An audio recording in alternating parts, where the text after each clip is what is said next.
آگرہ ہندوستان یہاں مغلب فن تعمیر کا ایک ایسا شاہکار ہے جسے سچ پوچھیں تو پوری دنیا جانتی ہے، تاج محل۔ یہ ایک ایسی پہچان ہے جسے شاید ہی کوئی نہ جانتا ہو۔ ہاں، دنیا کا 7واں عجوبہ، محبت کی ایک ایسی لازوال داستان جو پتھروں میں قید ہے، لیکن اس چمکتے دمکتے مقبرے کے پیچھے ایک دل دہلا دینے والی کہانی بھی چھپی ہے۔ تو چلیے آج ہم اس خوبصورت عمارت کے پردے ہٹا کر دیکھتے ہیں کہ اس کے پیچھے کون سی گہری اور پیچیدہ کہانی چھپی ہے۔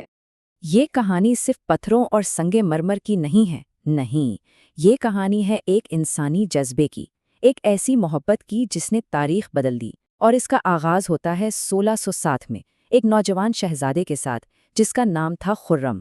سوچئے، آگرہ کا قلعہ، ایک تقریب چل رہی ہے اور وہاں پہلی ہی نظر میں شہزادہ خرم، جو بعد میں شاہ جہاں بنے، 15 سال کی ممتاز محل کو دل دے بیٹھتے ہیں۔ بس یہی وہ لمحہ تھا جس نے تاریخ کا رخ ہی موڑ دیا۔ اور پھر 1628 میں وہ دنیا کے شہنشاہ یعنی شاہ جہاں بنے، اور ممتاز محل وہ صرف ان کی سب سے پیاری بیوی نہیں تھی، نہیں، وہ ان کی سب سے بھروسے مند مشیر تھیں۔ ذرا سوچئے، سلطنت کے بڑے بڑے فیصلے ان کے مشورے کے بغیر ہوتے ہی نہیں تھے۔ لیکن ہر کہانی میں ایک موڑ آتا ہے، اور اس کہانی میں جو موڑ آیا وہ بہت المناک تھا، ایک ایسا موڑ جس نے پوری مغل سلطنت کا رخ ہی بدل دیا۔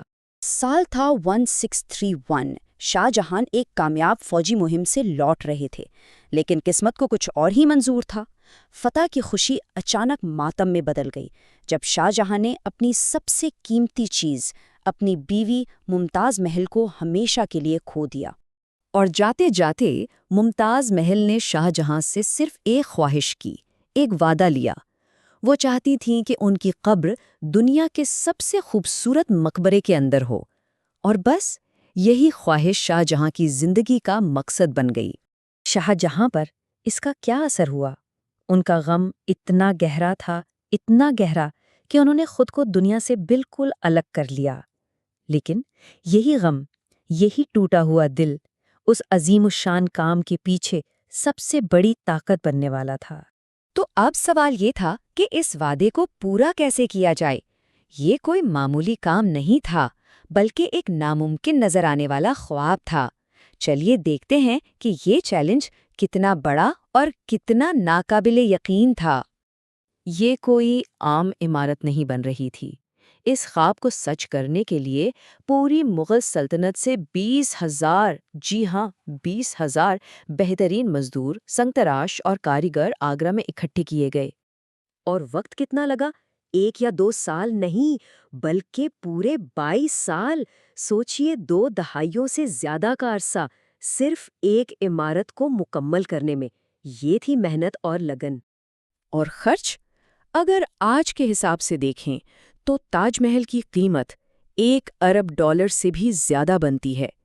اس سے اندازہ لگایا جا سکتا ہے کہ اس وقت اس کی تعمیر پر سلطنت کی کتنی بے پناہ دولت لگی ہوگی۔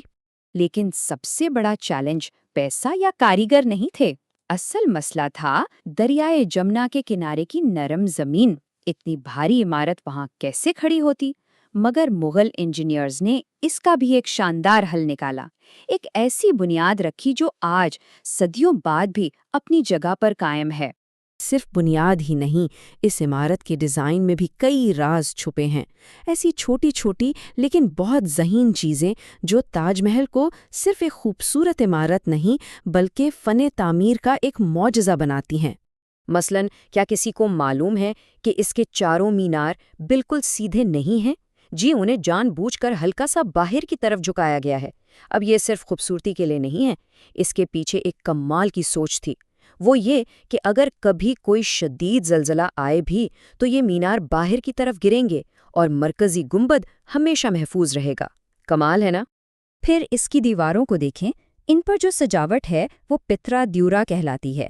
یہ ایک بہت ہی خاص فن ہے جس میں قیمتی پتھروں کو بڑی نفاست سے کاٹ کر سنگ مرمر میں جوڑا جاتا ہے، اور ان پتھروں کو چپکانے کے لیے بھی کوئی عام گوند نہیں بلکہ شیرے، لیموں کے رس اور سنگ مرمر کے پاؤڈر سے بنا ایک خاص قدرتی مکسچر استعمال کیا گیا تھا۔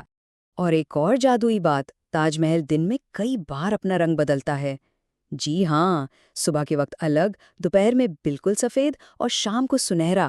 یہ سب کمال ہے مکرانہ سے لائے گئے خاص سنگ مرمر کا، جو سورج کی روشنی کے ساتھ اپنا رنگ بدلتا ہوا محسوس ہوتا ہے۔